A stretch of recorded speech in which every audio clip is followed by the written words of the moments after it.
Next discuss करते हैं हम लोग क्लासिफिकेशन ऑफ गियर। ठीक है, चलो देखो क्लासिफिकेशन ऑफ गियर आपका 4 टाइप से क्लासीफाई किया गया है गियर को। ठीक है, तो देख लो पहला क्या है, according to the position of axis of the shaft.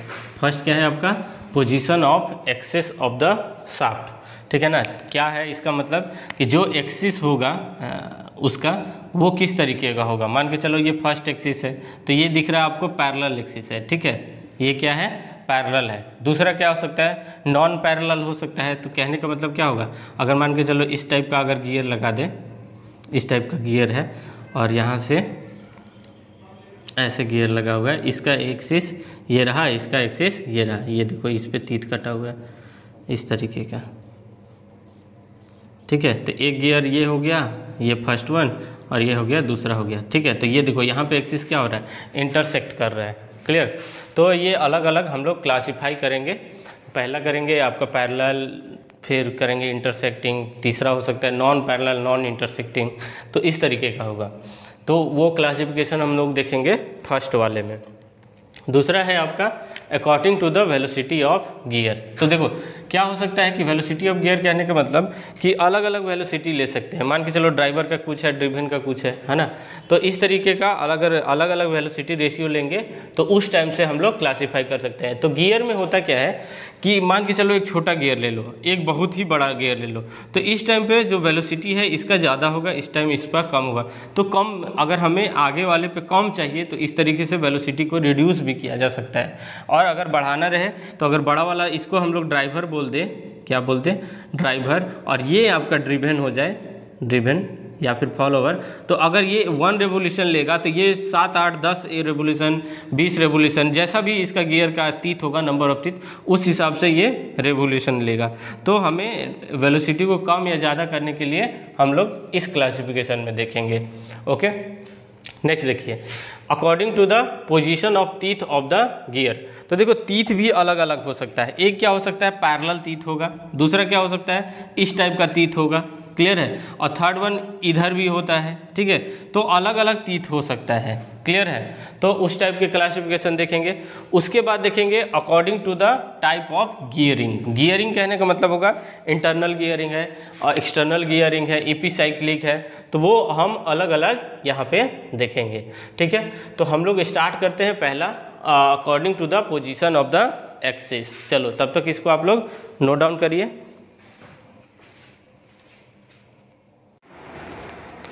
चलिए देख लेते हैं हम लोग क्लासिफिकेशन ऑफ गियर में क्या है, according to the position of axis, position of axis of shaft. ठीक है, तो देखो एक्सिस ऑफ शाफ्ट वही होता है, कहने अभी आपको समझाया था। जैसे ये मान के चलिए गियर है, तो गियर का ये आपका हो गया एक्सिस। ठीक है, तो इस पर क्या होंगे, आपके तीत कटे होंगे, इस तरीके के तीत कटे होंगे। क्लियर है, तो ये तीत कटे हुए हैं। तो देख लेते हैं उसमें, the axis of 2 shaft between which motion is to be transmitted में बी। क्या क्या हो सकता है आपका, पैरेलल हो सकता है, इंटरसेक्टिंग हो सकता है, और नॉन पैरेलल नॉन इंटरसेक्टिंग। तो पैरेलल में आते हैं आपके स्पर गियर, हेलिकल गियर, दो आपके क्या रहते हैं, पैरेलल एक्सिस में। ठीक है, तो ये हो गया आपका पैरेलल एक्सिस में, याद रखना है आपको स्पर गियर और हेलिकल गियर। ये सारा चीज़ अभी डिस्कस करेंगे आने वाले लेक्चर में कि स्पर गियर कैसा होता है, ऐसे हेलिकल गियर कैसा होता है। ठीक है, और इंटरसेक्टिंग में आपका होता है बिवल गियर, और नॉन पैरेलल नॉन इंटरसेक्टिंग, ये हमेशा पूछा जाता है आपका कि नॉन पैरेलल नॉन इंटरसेक्टिंग में कौन से गियर होता है, तो वो होता है आपका स्पर गियर, स्पाइरल गियर। क्या होता है आपका, स्पाइरल गियर, क्या होगा आपका, स्पाइरल। ठीक है, तो ये चीज़ हो गया आपका, फर्स्ट है आपका according to the position of the axis of shaft. अब हम बात करेंगे spur gear, helical gear, bevel gear और स्पाइरल गियर के बारे में। ठीक है, इसको आप लोग नोट करो।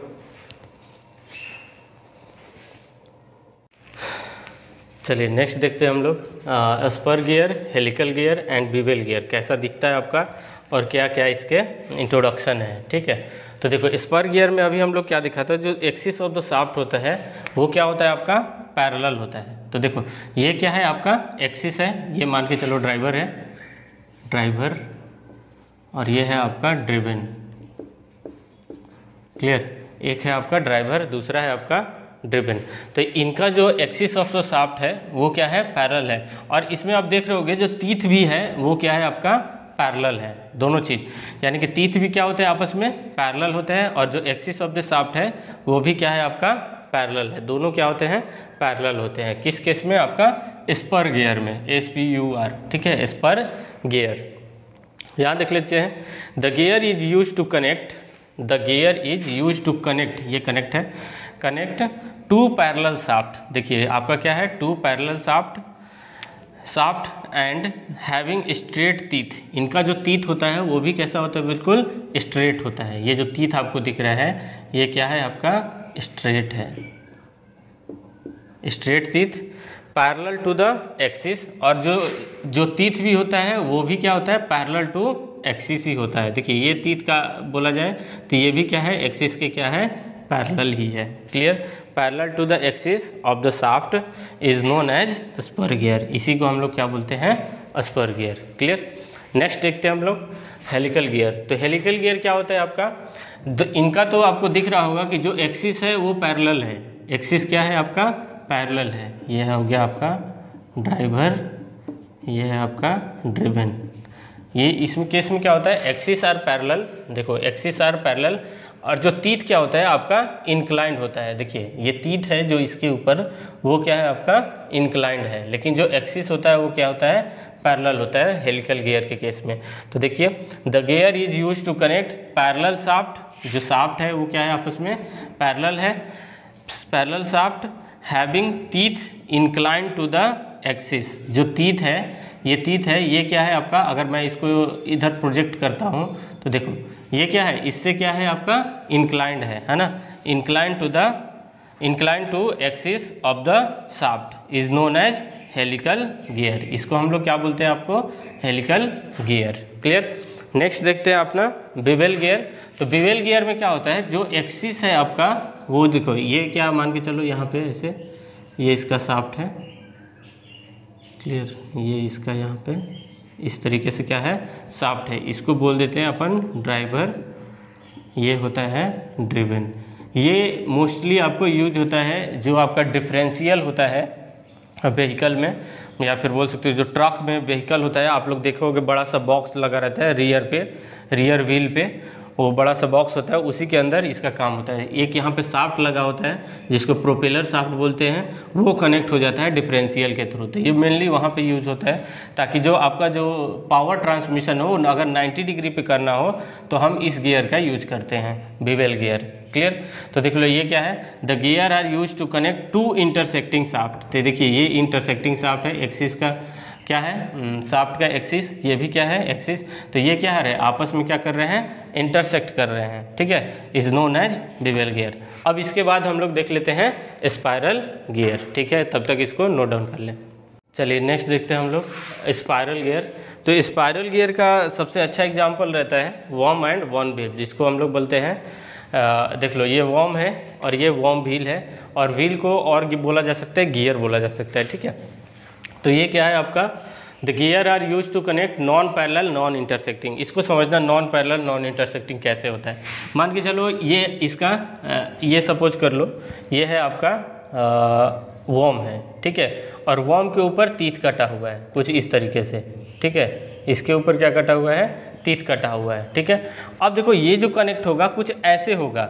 ठीक है, और ये इस तरीके का मूवमेंट होगा और इसका इस तरीके का मूवमेंट होगा। ठीक है, ध्यान से समझना बात को, इसका मूवमेंट होगा ऐसे, और ये जो है और ये इसका मूवमेंट होगा इस तरीके का।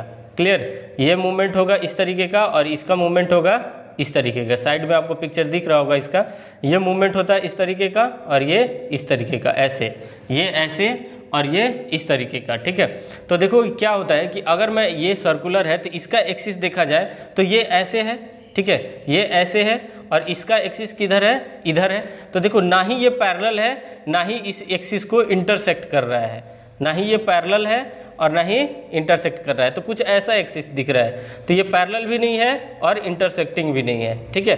तो इसीलिए वर्म एंड बोन व्हील जो रहता है वो क्या है, non parallel and non intersecting. और इसका अच्छा एग्जांपल है आपका वर्म एंड बोन व्हील। और क्या, अगर कहीं कहीं लिखा रहता है स्पाइरल गियर, तो भी इसी को हम लोग क्या बोल सकते हैं, स्पाइरल गियर भी बोलते हैं, ठीक है। चलो इसको अच्छे से नोट डाउन कर लो, आगे हम लोग नेक्स्ट क्लासिफिकेशन देखते हैं। Next classification is the according to the velocity of gear, ठीक है। चलो नेक्स्ट क्लासिफिकेशन अपन देखते हैं, वेलोसिटी ऑफ गियर। तो there are 3 velocity of gear, low, medium and high. Low velocity, medium velocity and high velocity of the gear. तो low velocity is less than 3 metre पर second, ठीक है। जो आपका लो वेलोसिटी अगर consider करेंगे हम लोग, तो वो क्या होगा आपका 3 मीटर पर सेकेंड से आपका क्या रहेगा, कम रहेगा, तो उसे अपन बोलेंगे क्या, लो वेलोसिटी, ठीक है। तो ये अपन यूज करते हैं हम लोग कहाँ, जो रोड रोलर होता है वहाँ पे यूज होता है, ठीक है। ये होता है आपका लो वेलोसिटी, जो रोड रोलर होता है वहाँ पे यूज करते हैं हम लोग low velocity gear. Medium velocity gear होता है lie between 3 metre to 15 metre पर सेकेंड। 3 मीटर टू 50 मीटर पर second is the medium gear velocity, और it is use for the agriculture machine. कहाँ पे यूज करेंगे हम लोग इसे, एग्रीकल्चर मशीन पे, जैसे ट्रैक्टर हो गया, ये सब चीज़ जो भी आपका हार्वेस्टिंग हो गया, वहाँ पे अपन यूज करते हैं एग्रीकल्चर मशीन, जो कि इसका velocity is lie between the 3 metre to 15 metre पर second. And third one is the high velocity gear, जो कि कितना होगा, मोर देन 15 मीटर पर सेकेंड। कितना होगा आपका, 15 मीटर पर सेकेंड से अगर ज़्यादा है तो वो उसे अपन बोलेंगे क्या, हाई वेलोसिटी गियर, जो कि यूज होगा आपका कहाँ, आईसी इंजन में, ठीक है। जो भी आईसी इंजन में जो भी होता है आपका, कोई भी इंजन हो सकता है। आईसी इंजन का कहने का मतलब कि पेट्रोल इंजन, डीजल इंजन, कोई भी इंजन होगा वो यहाँ पे यूज करेंगे हम लोग हाई वेलोसिटी गियर। तो ये आपका according to the velocity of the gear था, 3 आपका वेलोसिटी, लो, मीडियम और हाई, ठीक है, नोट इट डाउन। क्लासिफिकेशन है third classification, according to the position of teeth on the gear. According to the position of teeth, अभी हम लोग shaft देखे थे, उसके बाद वेलोसिटी, और ये है पोजीशन ऑफ टीथ की बात होगा। तो टीथ में क्या हो सकता है, स्ट्रेट टीथ, इंक्लाइंड टीथ और कर्व टीथ, ठीक है। तो इसके क्या है, स्ट्रेट टीथ में आप भी देखा हमने स्पर गियर और बिवेल गियर, ये सब। अब देखो बिवेल में गियर में भी क्या था आपका, स्ट्रेट टीथ था, ठीक है। हेलिकल गियर कैसा था आपका, ये देखो क्या होता है ना कि स्पर गियर और बिवेल गियर स्ट्रेट टीथ हो सकते हैं, और यहाँ पे देखो हेलिकल गियर और बिवेल गियर भी, हेलिकल गियर तो इंक्लाइंड होता ही है, लेकिन ये देखो बिवेल गियर दोनों में कॉमन है। तो जो बिवेल गियर है वो क्या हो सकता है, स्ट्रेट टीथ भी हो सकता है और आपका इंक्लाइंड टीथ भी हो सकता है। क्लियर, इस चीज़ में कन्फ्यूजन नहीं करना है, ठीक है। स्ट्रेट जो बिवेल है वो दोनों हो सकता है, स्ट्रेट भी और इंक्लाइंड भी, क्लियर। और जो कर्व टीथ है वो क्या होता है आपका, स्पाइरल गियर, जो दिखाया था अभी आपको वर्म एंड बोन गियर, और उसमें जो वर्म था वो क्या था आपका, स्पाइरल फॉर्म में था, क्लियर। तो ये आपके 3 टाइप के टीथ के क्लासिफिकेशन है, straight teeth, inclined teeth and curve teeth, clear. चलो इसको आप लोग नोट डाउन कर लीजिए। Next classification according to the type of gearing, ठीक है। ये लास्ट क्लासिफिकेशन था अपना 4th नंबर, वो क्या है आपका, according to the type of gearing, जिसमें क्या आएंगे आपके 3 टाइप के। एक होगा आपका external gearing, internal gearing and rack and pinion. देखने से लग रहा होगा, ये देखो ये क्या होगा, एक्सटर्नल टीथ कटे होंगे इसके ऊपर, सारे पे क्या होगा आपका एक्सटर्नल टीथ होगा, ये क्या होगा यहाँ पे एक्सटर्नल टीथ होगा, और ये क्या पॉइंट होगा आपका, मेश पॉइंट, जहाँ पे क्या होगा 2 गियर के बीच में मेशिंग होता है, क्लियर। ये क्या होगा, मेश पॉइंट, इसको हम लोग मेश पॉइंट बोलते हैं। और क्या कभी कभी देखा जाता है, एक छोटा होता है और दूसरा क्या होता है, बड़ा होता है, क्लियर। तो छोटे वाले को हम लोग क्या बोलेंगे, पिनियन बोलेंगे, ठीक है, और इसको बोलेंगे गियर, क्लियर। छोटे वाले को क्या बोलते हैं, पिनियन, और उसको जो बड़ा वाला रहता है उसको बोलते हैं हम लोग गियर बोलते हैं, क्लियर। तो या फिर अब देखो यहाँ पे क्या है, ड्राइवर है और ड्रिवन है। तो इसका आपको पता है कि जब इवन नंबर ऑफ गियर रहता है तो कैसा रहेगा आपका, अपोजिट डायरेक्शन रहेगा। ड्राइवर और ड्रिवन का कैसा रहेगा, अपोजिट डायरेक्शन में रहेगा, क्लियर। नेक्स्ट देख ले तो इसमें in this type of gearing gear rotate in opposite direction, ये सब हम लोग पहले से ही करते आ रहे हैं। क्लियर। तो देखो ये था आपका एक्सटर्नल गियरिंग टाइप। नेक्स्ट देख लेते हैं हम लोग इंटरनल गियरिंग। इंटरनल गियरिंग में क्या होता है कि आपका एक सर्कुलर व्हील रहता है और जिसमें इंटरनल गियर कटे रहेंगे, अंदर से गियर कटा रहेगा। क्लियर है। और इसके अंदर अगर रहेगा एक छोटा सा गियर होगा और जो कि क्या रहेगा, ये इसके अंदर ये ऐसे रोटेट होते रहेगा। क्लियर। ठीक है। तो ये क्या होगा, इस तरीके का रोटेशन होगा, तो ये इस तरीके का रोटेशन होगा, तो ये ऊपर की ओर ऐसे बढ़ते जाएगा। क्लियर। इस तरीके के। ठीक। चलो, तो ये है आपका in this type of gearing the gear rotate in a same direction. इस केस में क्या होता है, दोनों क्या रहेगा आपका सेम डायरेक्शन में रोटेट होंगे, या क्लॉकवाइज तो क्लॉकवाइज, एंटी क्लॉकवाइज होगा तो एंटी क्लॉकवाइज डायरेक्शन में। क्लियर। नेक्स्ट है आपका रैक एंड पिनियन। तो रैक एंड पिनियन में क्या होता है, एक आपका रैक होता है जिस पे क्या रहेंगे, स्ट्रेट लाइन में तीत कटे रहेंगे। देखो ये क्या है आपका स्ट्रेट लाइन में तीत कटा रहेगा और इसके ऊपर क्या लगा रहेगा, एक पिनियन लगा रहेगा जो कि इसके अंदर मेश करते हुए इस तरीके से घूमते रहेगा और ये आगे बढ़ते रहेगा। और इसको कभी कभी बोला जाता है इनफाइनाइट नंबर ऑफ तीत बोला जाता है, कि इसमें कितना है आपका जो तीत रहता है वो कितना रहता है, इनफाइनाइट रहता है, क्योंकि ये ख़त्म ही नहीं होगा। क्लियर है। ऐसे रोटेट होते रहेगा, ये आगे बढ़ते रहेगा, फिर ये व्हील खत्म हो जाएगा, फिर से ऐसे मतलब चलते रहेगा ये। क्लियर है। तो इसको बोला जाता है इनफाइनाइट नंबर ऑफ टीथ बोला जाता है। देखो, तो the straight line gear is known as rack, और क्या रैक बोलते हैं, जो स्ट्रेट लाइन में तीथ रहता है उसको बोलेंगे rack. And the small circular wheel is known as pinion, इसको हम लोग क्या बोलेंगे, पिनियन बोलेंगे। ये वाला पॉइंट क्या है, पिनियन, और वो रैक। तो ये तीन टाइप के क्या थे आपके, according to the type of gearing, external, internal and rack and pinion. ठीक है, नोट डाउन करिए।